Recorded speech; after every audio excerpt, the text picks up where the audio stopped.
The Whispering Window. Lucas had never believed in curses, but the old house at the edge of Hollow Creek changed everything. It was supposed to be just a temporary place, a cheap room to rent while he worked nights at the nearby factory. The landlady, Ms. Ravel, was polite but strange. She spoke softly, like she was afraid someone might overhear her. When Lucas first arrived, she handed him the key along with a warning. Don't open the window in your room after midnight, even if you hear something. Lucas laughed it off.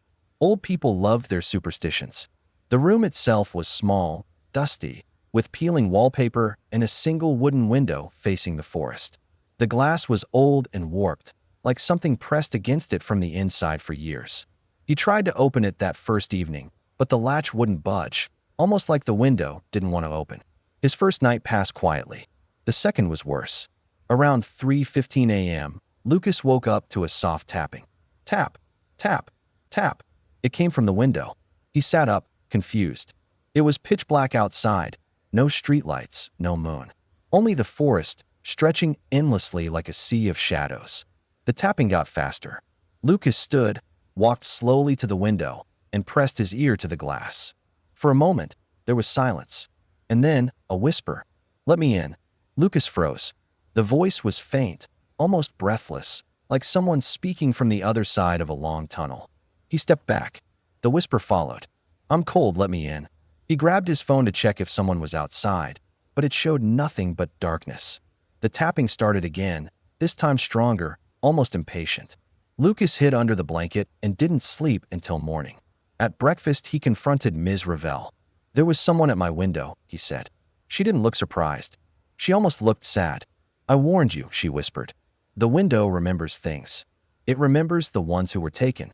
Taken by who? She didn't answer. That night, Lucas stayed awake intentionally.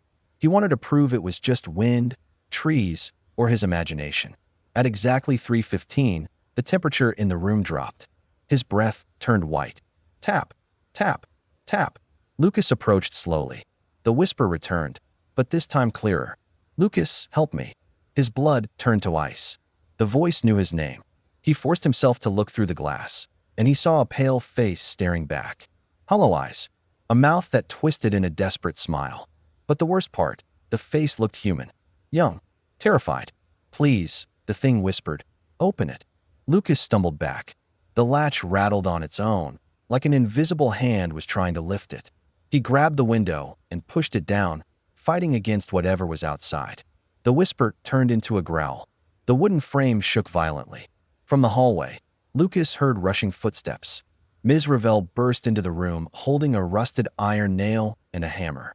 Move, she shouted. She slammed the nail into the window frame. Instantly, the shaking stopped.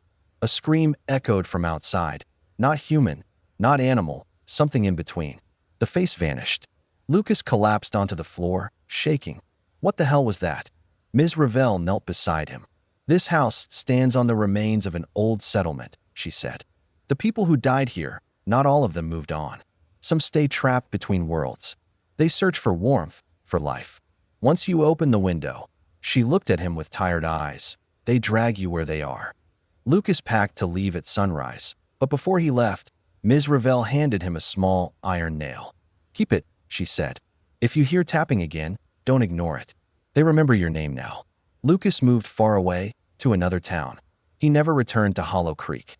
But sometimes, around 3:15 a.m., when the night is quiet and the wind is still, he hears a soft tapping at the window. Tap, tap, tap, and a whisper. Lucas, let me in.